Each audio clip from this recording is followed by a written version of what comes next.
We are live, if I click the button properly. Welcome to Vlog Thursday number 372. That's a lot. We're going to talk about the TrueNAS scale update, which has gone perfectly fine. I really don't have too many complaints or comments on that one. Oh, I should change this. It looks like it's still set up to be, there we go, our Home Lab show banner. I will note, and I don't know the solution to this problem because I just make the videos. YouTube is supposed to process the videos. For reasons I can't understand, the captions aren't working on my last live stream or on my last Home Lab show video, but the data's there. The way YouTube works is after I upload a video, it auto captions them. And that caption is the tool that I use. Well, part of the tool I use. You grab the captions via a tool I use that makes a summary of the video. So all the data is there. It just the little caption button doesn't work, and on the back end it just says processing. So if you're wondering what happened to captions, or you know what happened to the captions, and we couldn't find. I mean, I found people talking about it, but I didn't find anyone with a solution other than it shows up eventually. And well, that's all I got to say about that. Thought it was just an interesting little side note for those of you looking for those. But the TrueNAS scale I updated, and actually let's log into my TrueNAS scale server, which I should have been logged in before I started, preparedness. I have the notes pulled up at least. I got that far. I just didn't log into TrueNAS scale. Share the screen, pull up my TrueNAS. And so I updated it 6 days ago, which is when the update came out. I'm generally really on top of the updates because I don't mind troubleshooting the problems and posting in the forums. I kind of have fun doing that. Little adventure because TrueNAS is actually quite reliable. So sometimes when there's an update that does something funky, I'm pretty good at troubleshooting it myself or opening a bug report to share with other people. But nonetheless, I really haven't had any issues with this update except for the usual weird problems, but I don't know if this was related to the update or not. I knew prior to the update, I had a couple apps that needed to be updated. And I was like, I'll update TrueNAS base OS first, and then I'll go into the apps and click update. Unfortunately, that didn't work. That's the only problem I ran into is not all, but specifically SyncThing and NetData. But these ones, I think there was an update for both of these that worked fine. But SyncThing failed to update. The solution, delete and reinstall. Now, this is really not a big deal. I've talked about this before. In this part, even though the applications have gone through some changes around a few things, which probably I'll do a new video sooner or later. I haven't exactly set when because they keep updating it to be a moving target. But provided you followed one of my guides on setting them up, I always tell you, and it's funny because people were telling me a long time ago not to do this, and I don't know why. There's some comments on the other videos that I'm telling people to use it wrong, and I'm like, no, my answer is use the host path setting because it's easy. I simply deleted the application. I added it back. I set the host path of where the data is, the configuration data, and all the data that's related to this application, and reinstalled it. No big deal. I mean, it was a couple minutes of my time because I had to delete and reinstall the app. But that was the only issue I really ran into. So I would say the TrueNAS scale update has gone fine. I updated 4 systems right away to it that I just because I happen to have 4 of them running right now. This is not a really significant update, though. If we look at some of the notes, let me find them here. Make them bigger, make them they're legible on the screen. That looks pretty readable. Apps redesigned and overhaul app screen and backend improvements provide a more complete experience. I don't really guess. I guess it was. I don't really see it as a big overhaul. Not in this minor update. Linux new updated kernel, new updated drivers, OpenZFS, updated RAID layouts. I don't think I seen anything here that was wild though in terms of the updates. Because this was just an incremental to the 20. I think that's the 23. Where's the? Yeah, this is the 10.2, specifically the 10.2 change log here. Yep, the 2. We're now at 223 for this Linux kernel at 6174. Failed cleanup after attempting to open ZFS snapshot directory are prevented. Okay. Accidentally deleting your ACLs. That's good. We don't want to accidentally delete those. I've had people mess up the ACLs. You just got to reapply them. I run into people that do it. I don't run into that bug as much myself, but I've seen people. I can't tell because like when they hire Sure Consulting, how did it get in this state? I don't know the history of how it got there. And frequently that's why they're consulting with us. They're not sure what they were clicking before it all got there. So that was definitely we've seen plenty of them that are goofed up. Fix third-party apps catalog. Well, I'm not using any of the third-party apps catalog, so I'm not too worried about that. But like I said, the update went fine. So if you're wondering if you should update, yeah. Persistent data, yes. This is the whole thing with Docker or any of those is making sure that you understand where your data is at. I tell people this is one of those things like you got to make sure that all of your data, you understand where it is. It's not just stuck somewhere and you're not able to rebuild or reset up the application.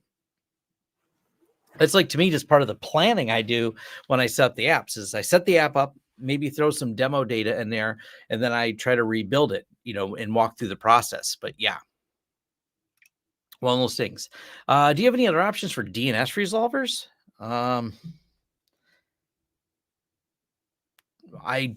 You said it. I know I don't. I just use pfSense. I don't really have an issue with the way pfSense does it. It's really not. I've never had a problem doing it. So I guess I'm not sure why that's what you find challenging about it, but I have a video on pfSense and DNS. I don't know. I don't find it really to be challenging to work with. But for TrueNAS, if you're thinking about updating to the latest version of Scale, definitely update to it. I got no cautions or big warnings out there other than, a couple of the apps didn't work, but I don't know exactly if that was the update or a backend update. Because it said it couldn't upgrade from that version to the next version, but there's no other option. You just are stuck at that little error message and there's no way around it. You can hit a pull down. There's only two versions, the version you're on, then the next version up. But I wasn't skipping versions, so I don't really know what caused it, but nonetheless, yeah. Okay, so I see your question. You have 100 entries. I can't think of why you would have 100 entries. There's better ways to do it, but I mean, this answer is actually good too. Bind9 is a popular one, is learning bind. I usually don't have 100 entries in my DNS for things in pfSense. So that's probably why I'm not having an issue with it. Not part of my use case. Yeah, I would not want to maintain that many of them. Just do it all with zone files.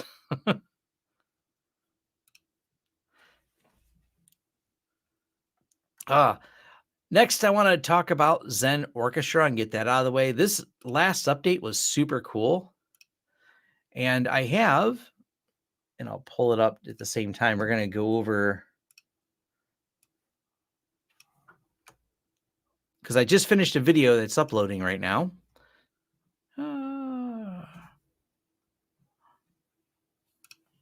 But the new Zen Orchestra, they've got a video on it as well. I really like that they do a live stream, do a video, they do a really good blog post.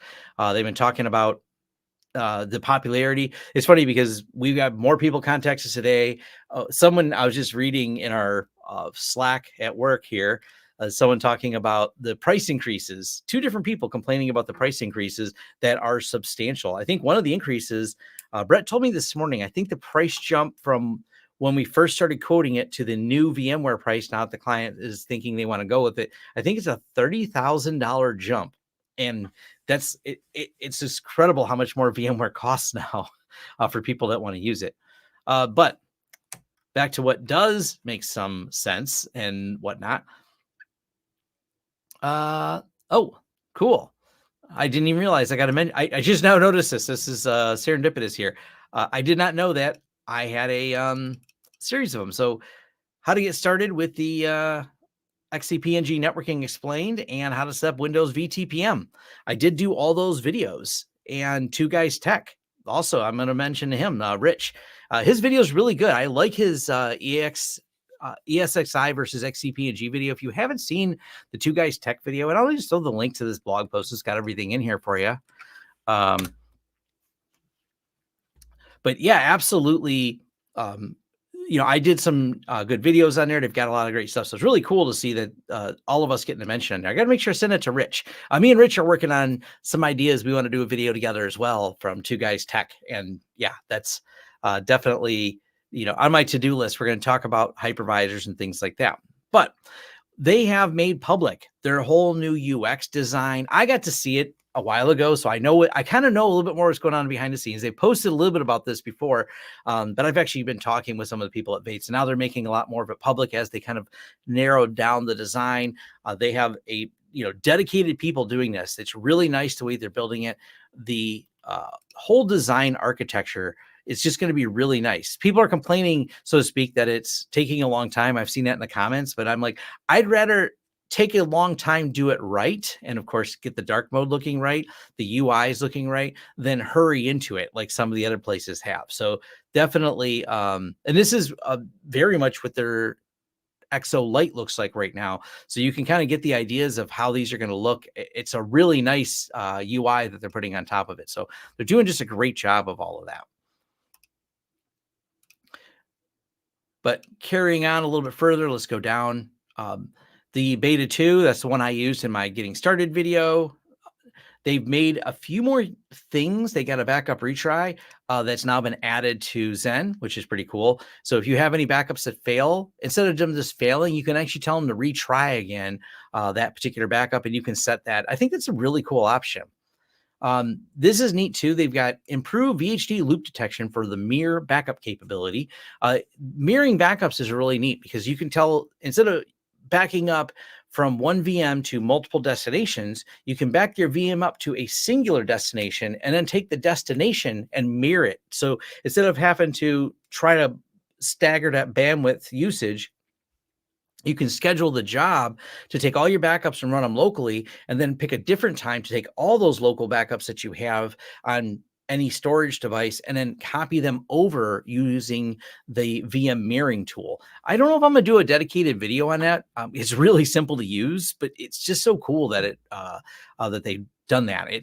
It's pretty neat because it lets you, easily back up locally, but then, hey, we're just going to set a mirror and we're going to mirror it once a week or whatever your time is, where you don't want to impact the users by sucking up the bandwidth, and do it. Or maybe you don't care and let the users deal with the slow internet while they back it up, because getting those backups offsite is important. So pretty cool. Now, this is two things right here. The new system they have, the new XOA they just built, they also did a better automation pipeline thanks to a tool called Packer. They have a whole write-up on using Packer as well, which I think is really cool. This is also coming from a Vates contribution. Now, Packer is just an automation not related directly to hypervisors or XCP-ng at all. It's a way to automate your build process for building Linux instances. So yeah, they've got a whole write-up on Packer as well, so you can kind of dive into that. So I thought this is really clever stuff. Host hyperthreading status change, that's in here.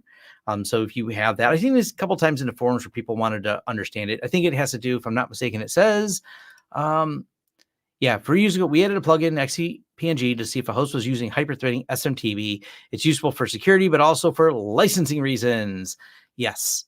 Some of the proprietary software has licensing restrictions on things. So being able, one more feature they've added on there.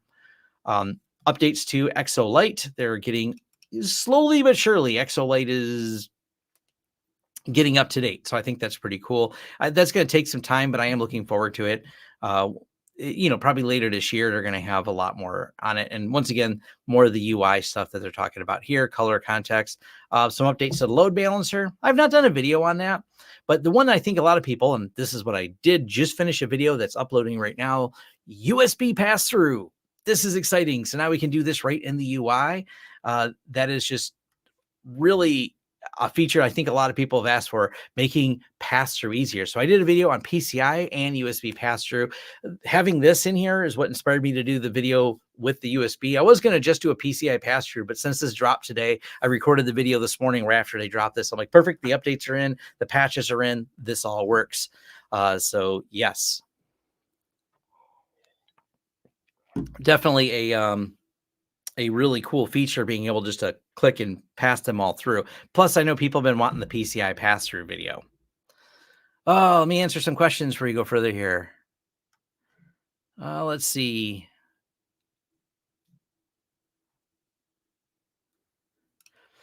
You want to virtualize OpenSense with XCP-ng? You can. It should work, I assume. I don't know of any issues. Would you recommend passing through the SFP NICs? I prefer to do it that way, so you never have any hangups. Will they unlock EXO? You can. There is a way you can deploy EXO proxy using the Zen install updater. In case you're wondering, if you're using it and you need the free tier because it's for your home lab, not business use, there is a way to get it deployed on there. But if you're using it for business, I recommend setting it up with and buying their subscription. See if you can get the team to work with Synology and get a native XCP active backup for business. Not going to happen. There's going to be no priority for that simply because the backups inside of XCP-ng are so good. I don't see them spending much time with third parties, but Synology can be a target for the backups. The reality is they spent so much time building a incredibly robust backup system in XCP-ng. They don't really have the incentive. As a matter of fact, this is one of those lowers your total cost of ownership because people are like, well, why don't I get Veeam integration? I'm like, well, why would you? It has all the features that you want. You can get that level of integration in there. So why would you want to pay for a third-party licensing on there? And other than people not wanting to learn a new system, but having everything natively built in the way it is in Zen, their backups are really, really good. HA backed by a cluster file system. Yeah, maybe at some point. If I upgrade 8.3, the ISO will keep my bonded network, so I'll need to recreate them. I have a pool of 4 hosts. Double check in the forums because it's in beta. It should keep the network settings. Post in their forums to double check. I don't usually use bonded network interfaces that often, so.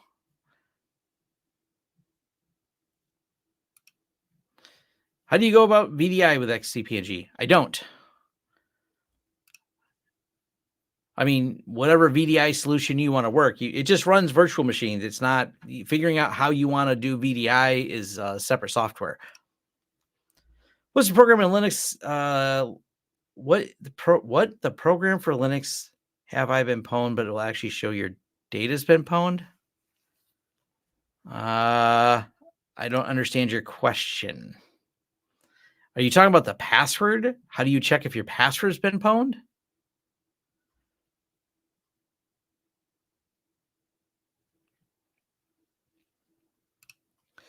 How do you create a rule in XO that will control VM guest to which VM host can fail over if you have an HA setup? You can set an affinity host. Is that what you're wanting to do? So you can set different affinity hosts in here like this. So maybe that's the thing you're looking for. Probably I think that's what you're asking. Good afternoon. Hope your week is going well. Do you have any opinions on the 45 Drives plugins, Navigator, file sharing, identities for Cockpit, managing Samba shares, and Debian? I think it works great. I really like Cockpit. I've talked about it before.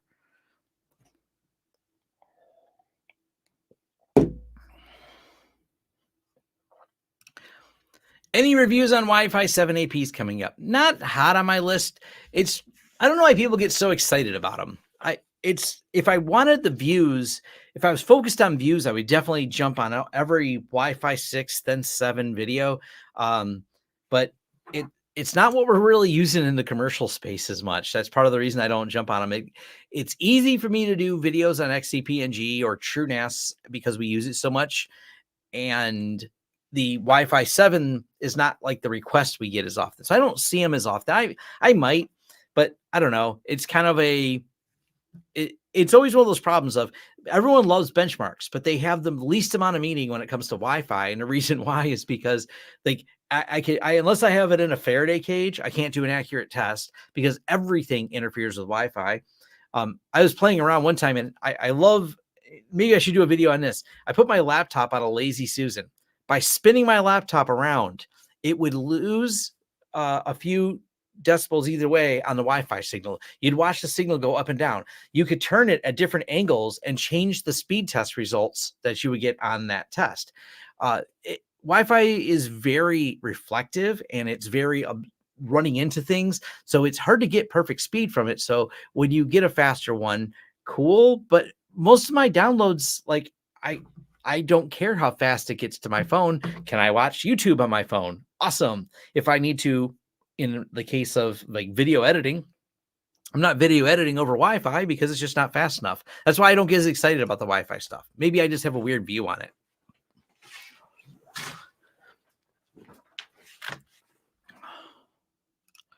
What's your tip to migrate from a USG to a pfSense, an existing network, set it from scratch, or other ideas? Yeah, there's no import. So essentially, you're set up from scratch. Put the settings as close as you can get them, but I'm not aware, not to say that someone couldn't make one. I'm not aware of any way to export rules that you have in a USG and bring them into a pfSense. You said you prefer VPN rather than exposed SSH. Is VPN server technology less susceptible to attacks? Yes. Short answer, yes. The VPN technology, because it's the way they use certificates, is generally speaking less susceptible to attacks. For example, if you look in history is a way you can judge this.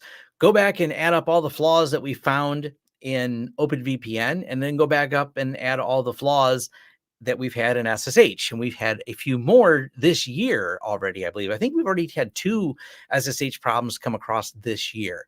So I would definitely lean towards VPN overall being more secure. Also, it's part of having security in layers. First, someone, in order to get into your system, has to figure out a flaw in whatever VPN you're using. Cool. All right. Now they got to step further. Now they have to hopefully find a flaw in your SSH as well. So you have 2 layers of security when you have VPN. If you're just exposing SSH and there's a flaw in SSH, that's bad. But if you don't have SSH exposed and you have a VPN exposed and they find a flaw in a VPN, they still have to find a secondary flaw in SSH at the same time. So it's kind of having this layers of security to get through. That's why I recommend it. Is it okay to place XE821 and 83 in the same host pool? You're going to find that won't work. You can't have resource pools. You're going to have a hard time with resource pools. I think you can upgrade the primary one first to the 8.3 and it will remain the 8.2 join, but you need to update them. They're supposed to all be the same version if they're in a resource pool. That's important.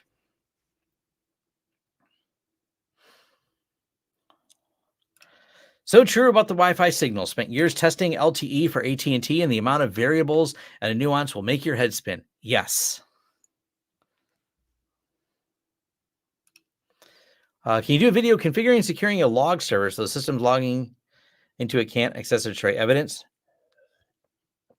There's not really any way to do that other than have a separate air-gapped system of some sort that only has like just the log sniffing interface. Like have an air-gapped system on a port mirror. It's kind of a thought exercise, not really a video. It's like, yeah, I could port mirror something having logs and then have no actual way to admin it, like actually disconnect any type of admin interface. That's the only way I could think of to do that. So yeah. It's not recommended to run different XCBG hosts in the same pool. Yep. OpenVPN has been widely used for less time than OpenSSH. Just comparing historical CVE counts is a red herring. Yeah, a little bit, but you kind of get the concept that if you looked up the flaws and when did OpenVPN come out? I love that auto completed. So OpenVPN starts in 2001.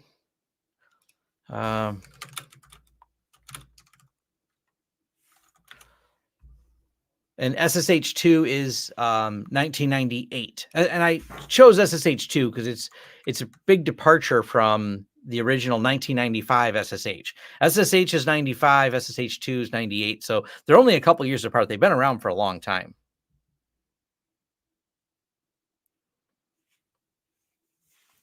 But I would still say the way OpenVPN does the provided you set it up this way. I've gotten videos on this.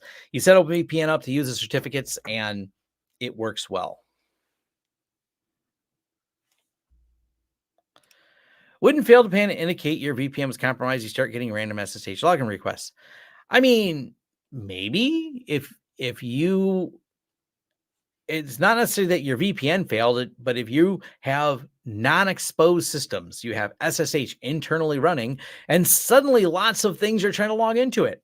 I'm going to assume someone's on your network. I don't know how they got on there. Maybe VPN, more likely because you don't see as many flaws where someone attacked OpenVPN or WireGuard.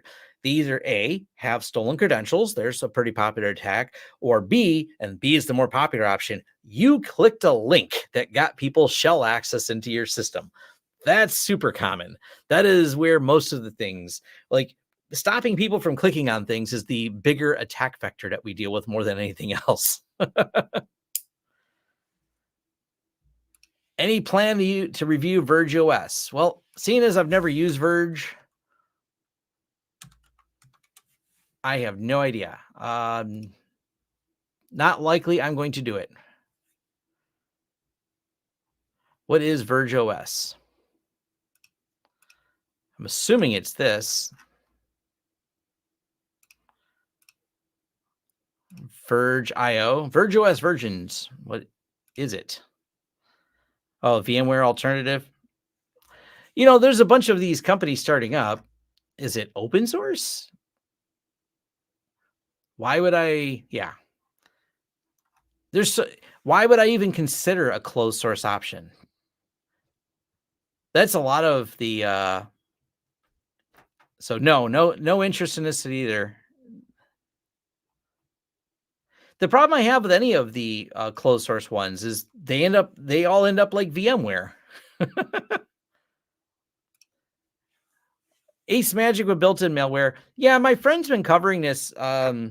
The Net Guy. He's been doing videos on it for a little while. He messaged me a while ago on it. We've been tweeting about it. It happened a couple weeks ago, but it's making its rounds again. I don't know. And my first reply to him on Twitter was, why would you trust the load from those companies? I don't trust anything that these companies have shipped on those systems. So yeah.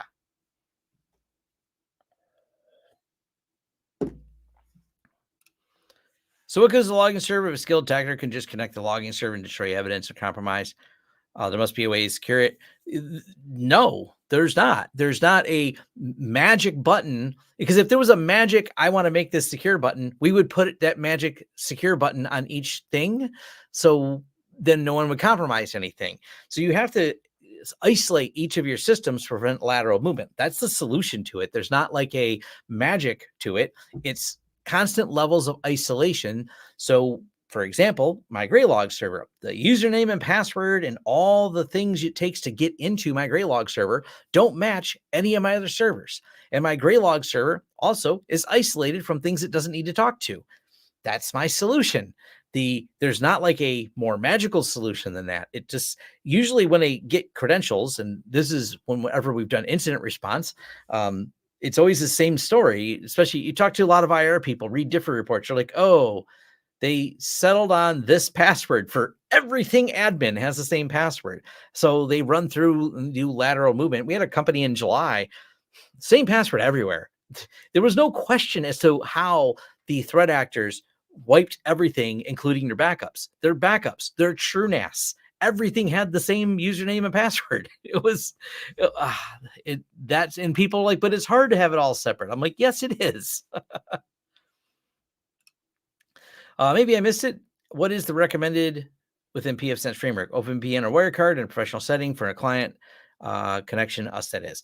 WireGuard for site to site, OpenVPN for users. SSH trapped in a VPN seems like a good idea. I'll agree with that. Would provide more insight to infiltration of failed yes. Massive marketing campaign. Oh, that's why you suggest. All right.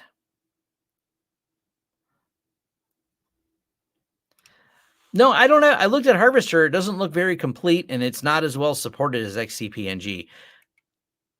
One of those things like XCP-ng, I think the company that contacted us today, and this is not the first company we worked with. I mean, they need, was it? I gotta look at their site again. I can't remember if it's 500 or 600 VMs moved off of VMware. I mean, I have the absolute confidence with XCP-ng that it can handle it. So I don't really have an interest in looking at the other ones that lack some of the polish, lack some of the features, lack a backup system. They're just not as complete as XCP-ng. So I don't have a big interest in them. I encourage everyone to try everything that they want. But when I look at it, I just scratch my head going, well, it's a very incomplete project. And until then, I'm going to keep using XCP-ng. Now, if XCP-ng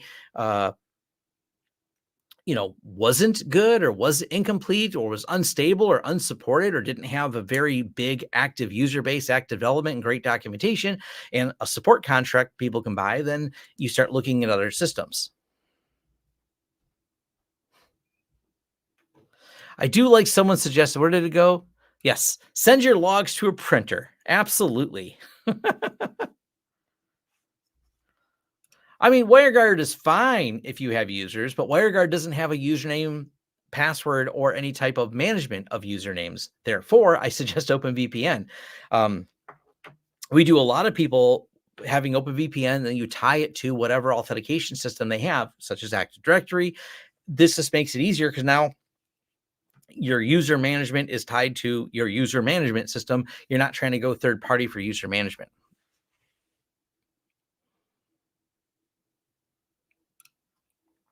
Finally get to catch the live stream, driving home from 275 South, Michigan traffic. Yep, I know right where that is. It's all of about 20 minutes from me, maybe. Not too far. That's my area. Fun stuff. But the USB pass-through, I talked about that. I'll have the other video out about I'll finish it tonight. I just gotta, all it needs is a thumbnail. Oh, and upload it. But my whole pass-through video, I will have that done. Actually, no, I have to type up the commands. I put all the commands together for the pass-through video. So we gotta get that going. Hold on. Hit upload. LTS video. There we go. Now it's working.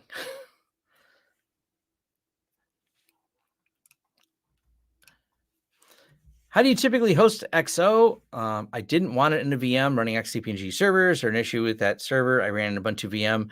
What distro you use? I prefer Debian.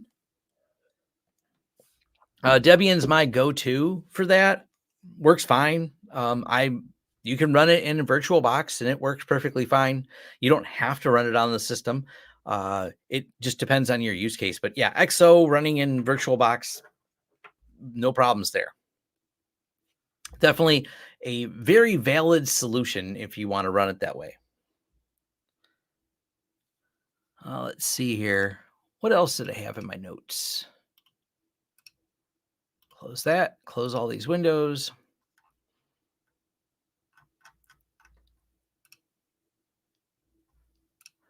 The USB pass-through was added, but also the thing I did in the video, and this is, well, let's see if I can share the screen for this one here. So let's present, stop, present.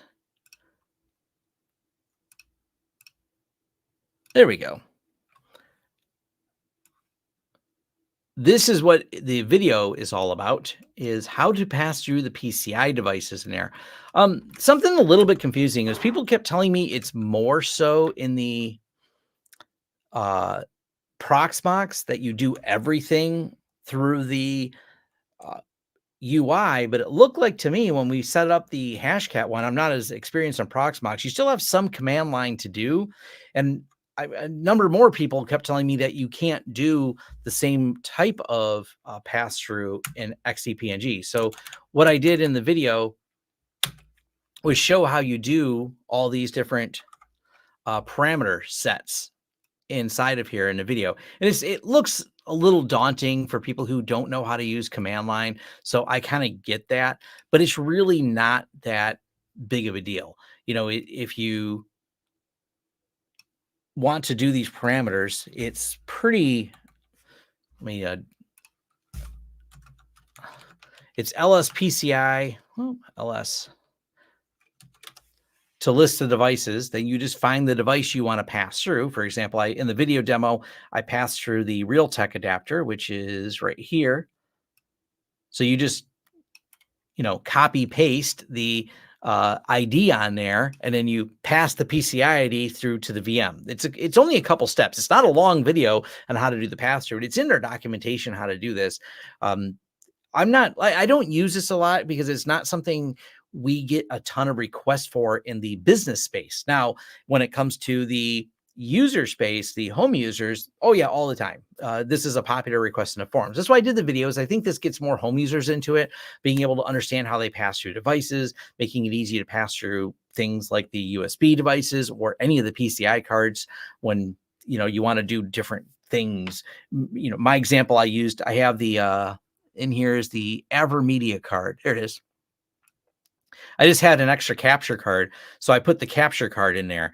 I mean, technically, I could build a Zen server that virtualizes my host computer that is for all, and have it pass through all of my capture cards for how I do my media ingestion. But I mean, I just run it on bare metal, but it works. I did verify. I can load the drivers and everything else on it.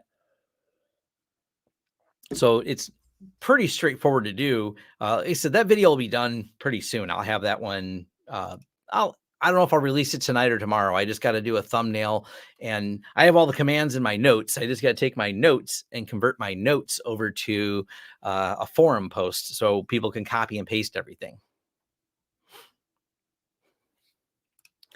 When you run XO and manage your XCP and cluster, which component actually makes decisions about migrating VMs in a host failure? Is it XO or the XCP cluster? The XCP-ng host does it. XO doesn't tell the host where.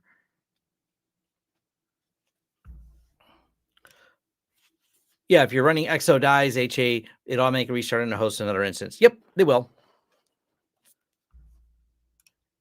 Exactly what Sam said here.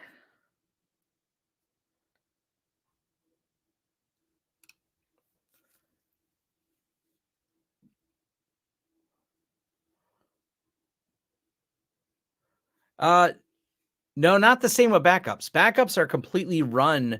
Backups are not part of XCP-ng. They're part of XO. So if XO isn't working, then your backups aren't working.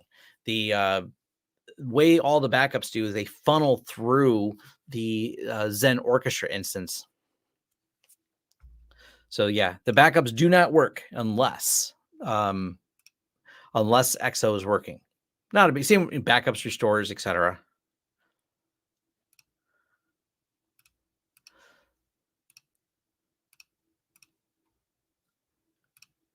All right, what else do we have? Oh, this is the. Do I have this? What happens if I start this? I think it's still in here.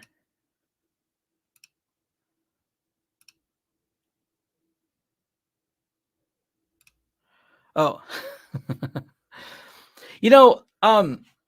I'm using StreamYard still, but I kind of want to learn how to do this. I think there's a way to do this inside of OBS as well. I kind of like using OBS because then I can use my Stream Deck to switch between screens. Right now, I got to right click share for each one of them. But yeah, I definitely like to do this with with OBS. I think there's a way to do it.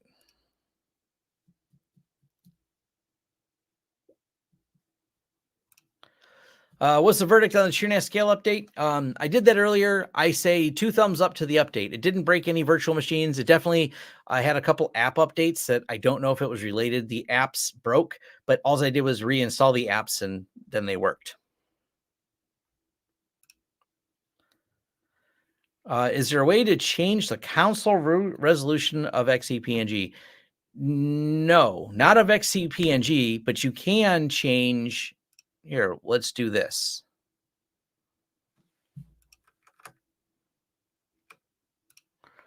You can change this. So if we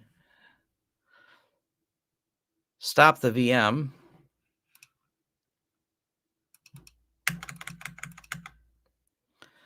You can go in here and set the resolution.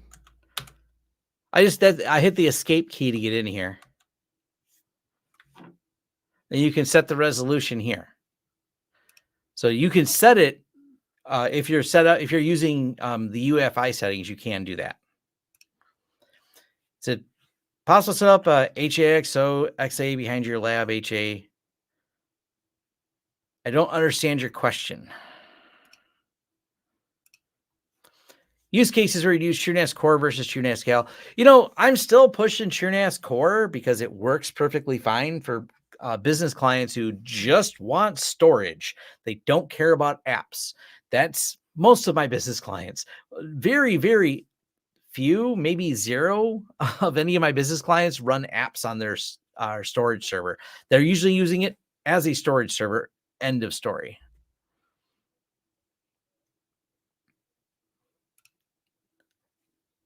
Yep, exactly. Core is more catered for NAS setup. Scale is targeted for VMs and apps. I mean, I would say Scale works fine for storage. I'm using it for storage, but it's also good for apps.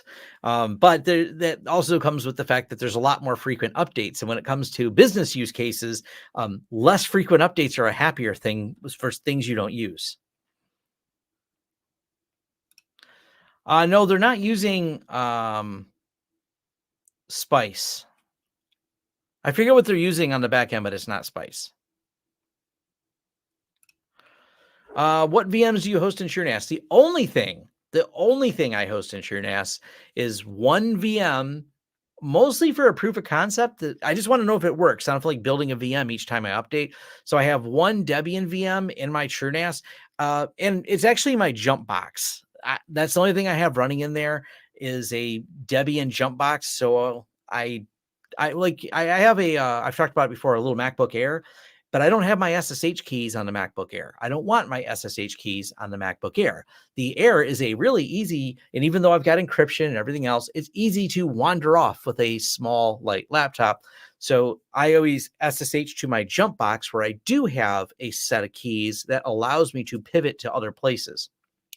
It also allows me to just have my tmux session set up on my jump box where I can just jump over to things. So that's the only VM that I'm running inside of TrueNAS.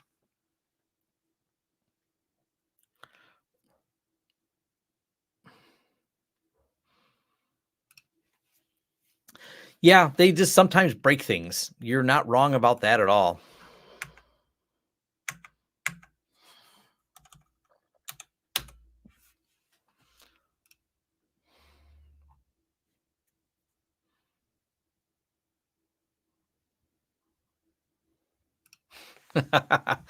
um, I don't have a knowledge base in case of emergencies. My knowledge base is employees.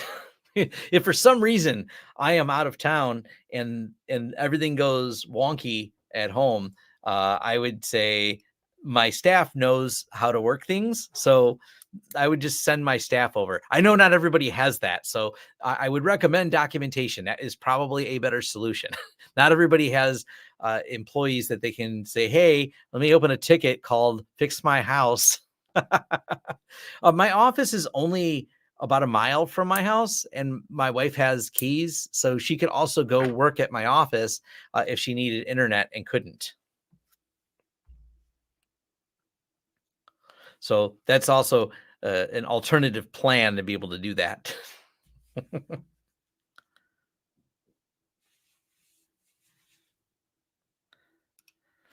Move your SSH key to YubiKey instead of Jumpbox. Yes, no. There's more challenges with doing a YubiKey with SSH because try SSHing into a TrueNAS core system with your YubiKey, and you go, wait, the versions don't work properly. You're right, they don't. There's not support for it built into that version of SSH. So you've run into a bunch of things where it doesn't work.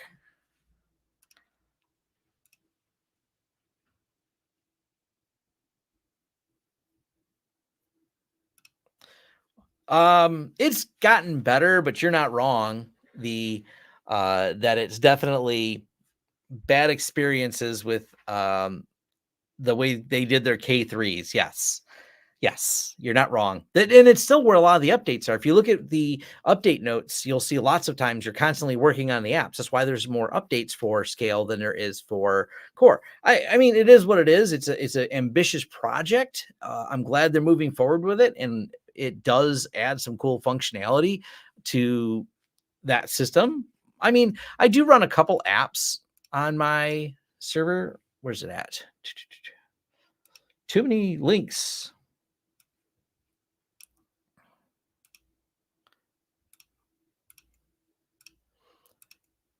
Because this is the one in my studio. This has the most apps of any of the TrueNAS Scale instances I have. I run NetData. I got to seed my Linux ISOs here. I have a rsync that allows me to sync some things with my Synology. I don't really need to do it. I did it as a demo and I kind of left it working because it works. So it's an extra backup. I have two Synologies backing up to each other, and then one more backup of my Synology going to my TrueNAS because I can. Why not have 3 copies locally of data that then once it's here gets sent off site again? And SyncThing, I love SyncThing. SyncThing is still my go-to for uh, keeping everything where I want it to be. My business docs, graphic docs. SyncThing is definitely huge.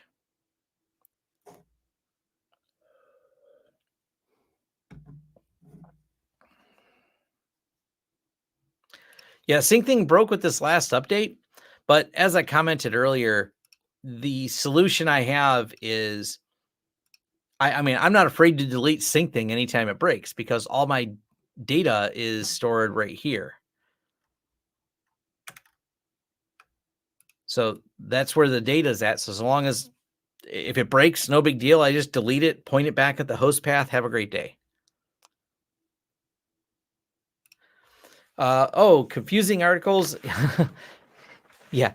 It's not that the Ubiquiti Edge routers are unsafe. It's that people are lazy and don't change the default credentials. So yes, I've seen the articles on it. It's interesting, but yes.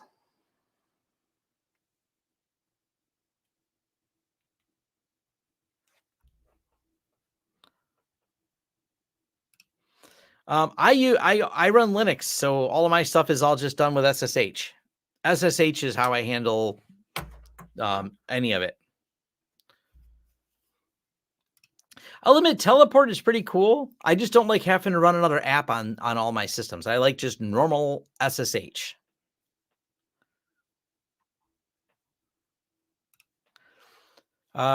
Maybe slightly complex versus an app, but I personally been happier with the network bridge to expose NFS SMB on a VM and run stuff like SyncThing and Docker. Yeah, I mean, you can run SyncThing and Docker, and that's fun. That's fine. Has SyncThing changed much since your video? Worth an update? Yes, it's been on my to-do list to do an update because they've actually added a lot of features.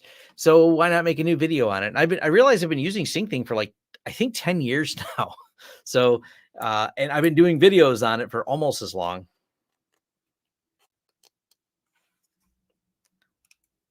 Do you have to use S3 storage to cloud backup a Windows bare metal system? I guess you need block storage if you're not sending individuals each day. I mean, it depends on what backup software you're using. I'm not exactly sure. Maybe I'm missing some context for your question, but it kind of depends on the backup you're using. So yes, you could, for example, with XCP-ng, point it at an S3 and do a backup that way. So I probably need more context for that question.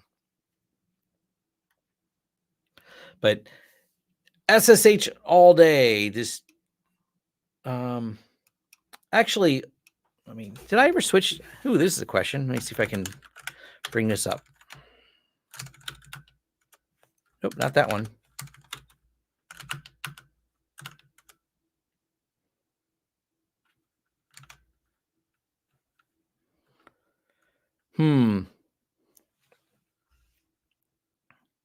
So we can share it this way. Stop, present.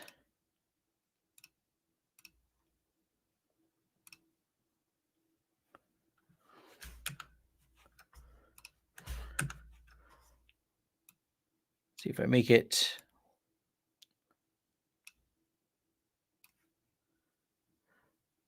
You can resize it like that.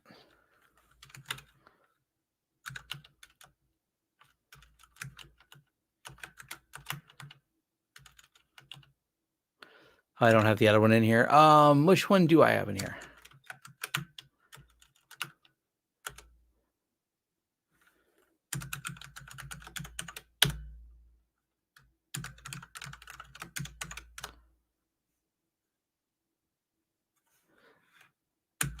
So this is how I just jump from one box to another. This is what it, to me, it's just, I'm used to using it this where I can use Tmux and then split the screen and then SSH if I need to, like the Graylog server here,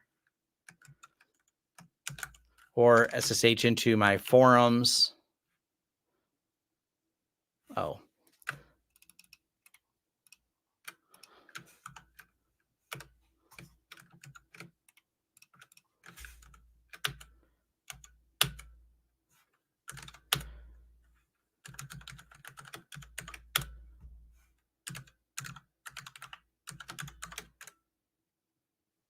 There we go. And now I'm rooted into my forums from here. So this is how I do all of my bouncing back and forth into things. And because this is Tmux, I can just attach or reattach to those sessions. I've done a video on Tmux. Jay has an entire large series on how to do things in Tmux. Once you get used to using something like just SSH and Tmux, and even if you're running Windows, you can do this in the Windows subsystem for Linux as well, and it works quite well. Good way to get started on there. Plus, there we go. Oh, not enough height. Whoops. And if you're wondering about the shell and everything that I'm using, this is all on my GitHub as well. So if you want the same customization like you see here, this is all something I have available on my GitHub that you can pull from this. It's the dot files that I have. These are, I give them all away for free. This is all my customization. I recently, if you're wondering, started using Z Shell as well. I just kind of said, why not? And once I started using it, I was like, okay, this is cool. But this has all my Tmux settings in there, Bash RC, the profile that sets different things like that. So for anyone interested. All right, what else? Let's see. Yep, that's the Kali prompt. Yes, it is. I looked at Storj. It looked interesting, but I never used it, so I never did any much deeper. It was interesting for a minute, and then it looked, I don't know. It didn't seem, there's something about it I didn't like, and I don't remember what it is. But I seen that the people at IX Systems like it, so if you want to use it, they've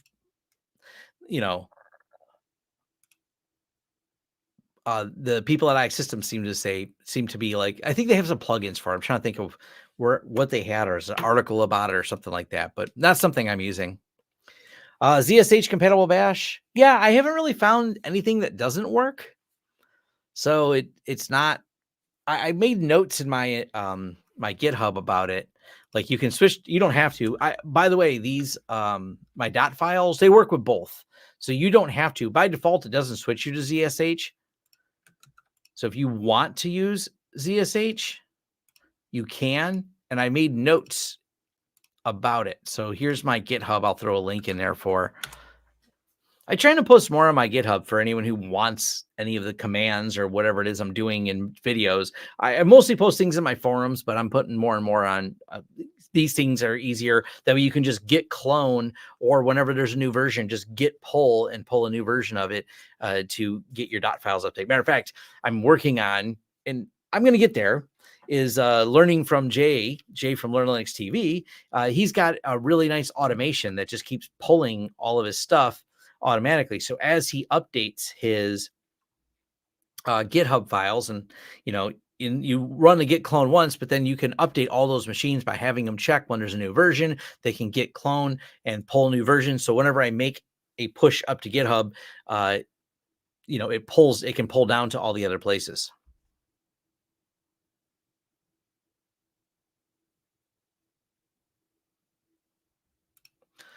Yeah, Storage is interesting because of the way they do the shared storage, but yeah, I don't know. I've not really tested it. So, how do you make ZS? Oh, I have to use ZSH at work, and there's nothing better about it. Plenty worse than Bash, and everything just doesn't quite work. I don't know. I liked it because the autocomplete was good, but I don't know. I go back and forth. Not all of my systems are set to it. I have some on it and some not, and I haven't run into any problems. So I guess it depends on what you're doing. How can I make an iSCSI shared store via host CPU not connected directly to NICs? Is it configured? Make sure my iSCSI shared storage via host CPU not connected directly on NICs is configured for good performance as possible. Are you asking how to configure iSCSI for performance on TrueNAS? Because there's not a lot you I don't I mean, there's people that post in the forums that have changed some parameters for some amount of tuning. I don't know how much faster they were able to get out of it though. So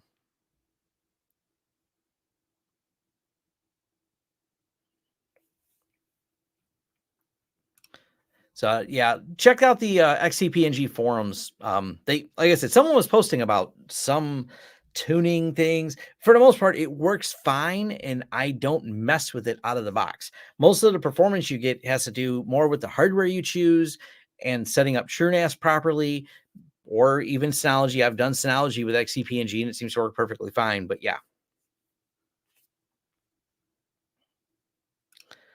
I didn't that autocomplete is just convenient. You just it has all the stuff. I like it's autocomplete, but then more. The way it does all the parameter completion. That's what made me try it was I was playing with some Kali stuff and I'm like, oh, this just completes really nice.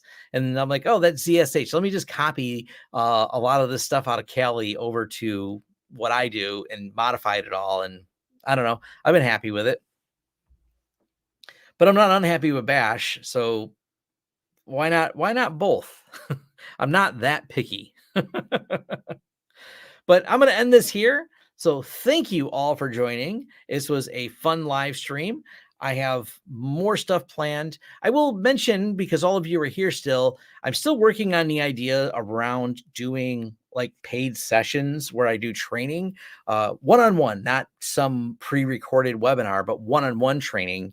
And if you're interested in that, send me a message. I forgot to put this up on here, but I've put this a few times. You can reach me, and people that have emailed know I do reply to vlogthursday@launchsystems.com. I do check that email box and reply to people.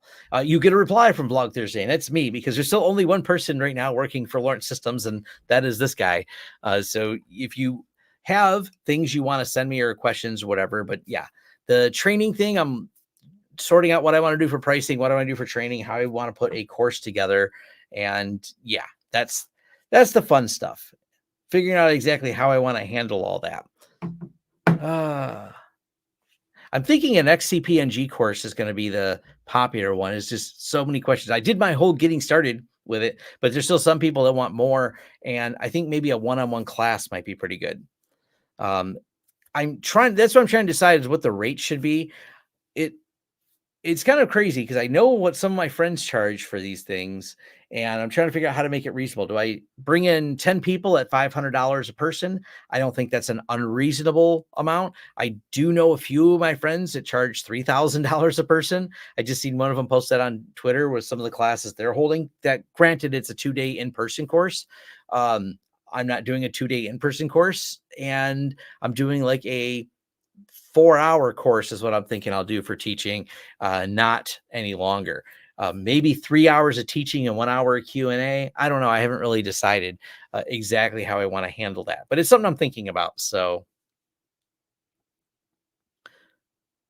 let's see. Can you post a video about VM storage expansion? It'd be a really short video. Because the VM expansion, all you have to do, if you want to add more storage to a VM, you just go to the disk, type a number. So it's at 80 gigs. If I type in 90, it'll have 90 gigs or 910 gigs or 190 gigs. I'm not going to change it right now, but that's all you have to do to change the storage in there. Do your friends work for Red Hat? Yes, I do have friends there too. Paid training courses seems like they might help keep the lights on. Yes, I'm trying to avoid a bunch of advertisers, but I am going to do some more ads. The advertisers are where you make the most money in YouTube. I'm not going to lie.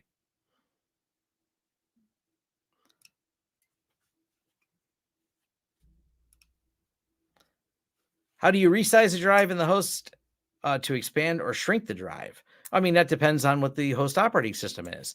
You know, that's the part of the video that's harder. It's not how do you do it in XCP-ng. It's how do you expand Linux or how do you expand Windows? That's the bigger topic.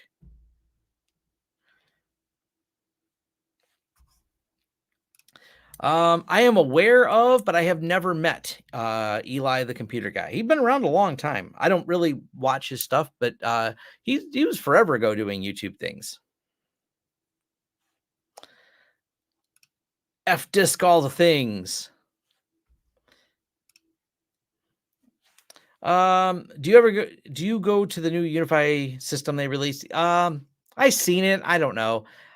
There's some people, and I'll leave it to them. They like every new thing that Unify does. I think it's novel. I don't know. I'm not necessarily excited about everything they release. I'll just say that.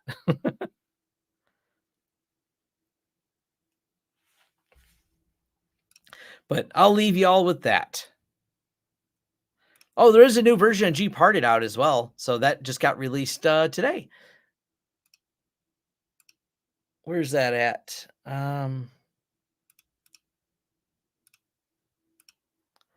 Gparted 1.6 is here.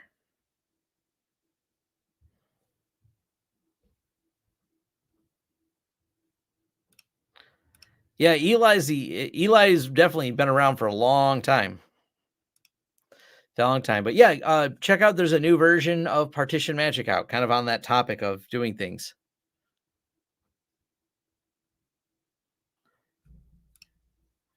Yep, shut the host down, increase the virtual disk, power the host up, and expand it. Yep, pretty much. All right, well, thanks everyone for joining, and will we have these? Probably. I don't know. Read the article. It's all the details written there. Hello, son. All right, later, everyone.